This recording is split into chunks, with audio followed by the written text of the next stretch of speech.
اعوذ باللہ من الشیطان الرجیم بسم اللہ الرحمن الرحیم۔ پروردگار نے فرمایا کہ تم دونوں کی دعا قبول کر لی گئی، تو اب اپنے راستے پر قائم رہنا اور جاہلوں کے راستے کا اتباع نہ کرنا۔ اور ہم نے بنی اسرائیل کو دریا پار کرا دیا، تو فرعون اور اس کے لشکر نے از راہ ظلم متعدی ان کا پیچھا کیا، یہاں تک کہ جب غرقابی نے اسے پکڑ لیا تو اس نے آواز دی کہ میں اس خدا وحدہ لا شریک پر ایمان لے آیا ہوں جس پر بنی اسرائیل ایمان لائے ہیں، اور میں اطاعت گزاروں میں ہوں۔ تو آواز آئی کہ اب جب کہ تو پہلے نافرمانی کر چکا ہے اور تیرا شمار مفسدوں میں ہو چکا ہے، خیر آج ہم تیرے بدن کو بچا لیتے ہیں تاکہ تو اپنے بعد والوں کے لیے نشانی بن جائے، اگرچہ بہت سے لوگ ہماری نشانیوں سے غافل ہی رہتے ہیں۔ اور ہم نے بنی اسرائیل کو بہترین منزل عطا کی ہے اور انہیں پاکیزہ رزق عطا کیا ہے، تو ان لوگوں نے آپس میں اختلاف نہیں کیا یہاں تک کہ ان کے پاس توریت آ گئی۔ تو اب خدا ان کے درمیان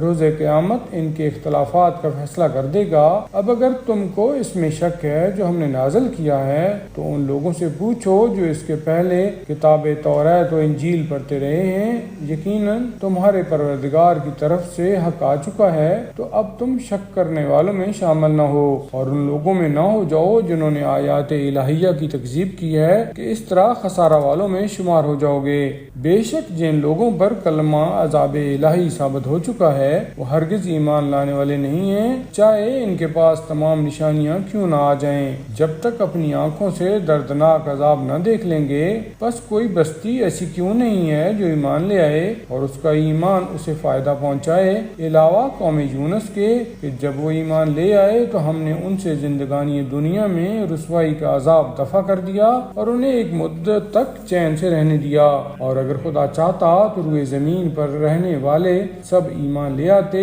تو کیا آپ لوگوں پر جبر کریں گے کہ سب مومن بن جائیں؟ اور کسی نفس کے امکان میں نہیں کہ بغیر اجازت و توفیق کے پروردگار کی ایمان لے آئے، اور وہ ان لوگوں پر خباثت کو لازم قرار دے دیتا ہے جو عقل استعمال نہیں کرتے ہیں۔ پیغمبر کہہ دیجئے کہ ذرا آسمان و زمین میں غور و فکر کرو اور یاد رکھیے کہ جو ایمان لانے والے نہیں ہیں ان کے حق میں نشانیاں اور ڈراوے کچھ کام آنے والے نہیں ہیں۔ اب کیا یہ لوگ انہی برے دنوں کا انتظار کر رہے ہیں جو ان سے پہلے والوں پر گزر چکے ہیں؟ تو کہہ دیجئے کہ پھر انتظار کرو، میں بھی تمہارے ساتھ انتظار کرنے والوں میں ہوں۔ اس کے بعد ہم اپنے رسولوں اور ایمان والوں کو نجات دیتے ہیں، اور یہ ہمارے اوپر ایک حق ہے کہ ہم صاحبان ایمان کو نجات دلائیں۔ پیغمبر آپ کہہ دیجئے کہ اگر تم لوگوں کو میرے دین میں شک ہے تو میں ان کی پرستش نہیں کر سکتا جنہیں تم لوگ خدا کو چھوڑ کر پوج رہے ہو۔ میں تو صرف اس خدا کی عبادت کرتا ہوں جو تم سب کو موت دینے والا ہے، اور مجھے حکم دیا گیا ہے کہ میں صاحبان ایمان میں شامل رہوں اور اپنا رخ بالکل دین کی طرف رکھیں، باطل سے الگ رہیں اور ہرگز مشرکین کی جماعت میں شمار نہ ہوں، اور خدا کے علاوہ